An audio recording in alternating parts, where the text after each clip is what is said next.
talk about free speech this week. Do you see a difference between cancel culture and consequence culture? I mean, your question's a little trick question. I'm a very strong person for free speech.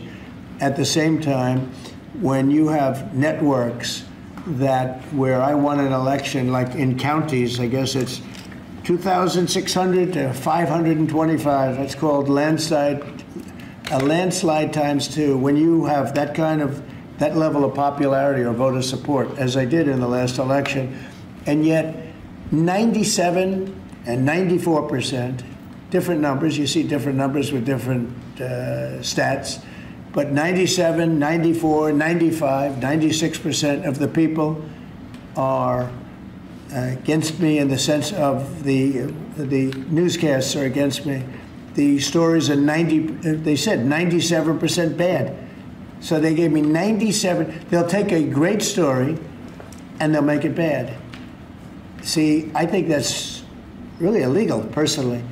You can't have a free airwaves. You're getting free airwaves from the United States government, and you can't have that and say, and somebody that just won an election, and I had to go through this during the election. I think it's a miracle that I can win. When 97% of the stories on the networks are bad, or whatever it may be, whether it's 89, it doesn't matter. It's a tremendous number. You know it, you report it all the time, and it changes.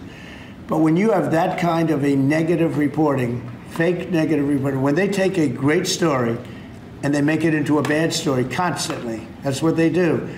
Look, 60 Minutes took Kamala's answer and they threw it out and they gave her a different answer so that she sounded competent.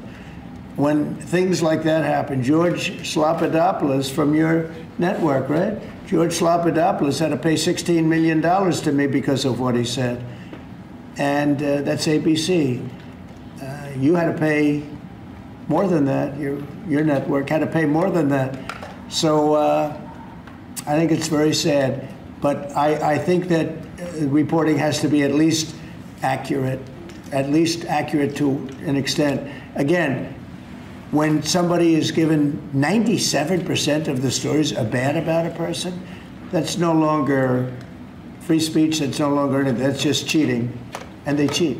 And they become really members of the Democrat National Committee. That's what they are, the networks, in my opinion. They're just offshoots of the Democrat National Committee. Mr. President. So do you think you have a right, or that Brendan Carr has a right to take away the licenses? No, I think Brendan Carr is a patriot. I think Brendan Carr is an incredible American patriot with courage. You know, it used to be, I remember in the old days that networks would have to get licensed, relicensed, and it was always a big deal. You know, they had to show honesty and integrity.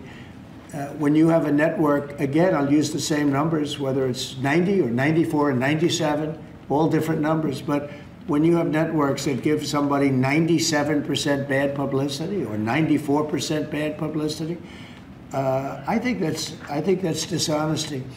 And you know, they're getting free airwaves, right? You know that, right? You get them for nothing. These airwaves, they make millions and millions of dollars. The news makes millions of dollars. ABC, your network. I mean, your network wrote very badly about me, and they had to pay me $16 million. So do you think you have a right, or that Brendan Carr has a right to take away the licenses? No, I think Brendan Carr is a patriot. I think Brendan Carr is a courageous person. I think Brendan Carr doesn't like to see the airwaves be used illegally and incorrectly and purposely horribly in terms of weight, length, and load, what it can. Jelajahi cara baru mendapatkan informasi. Download MetroTV Extend sekarang.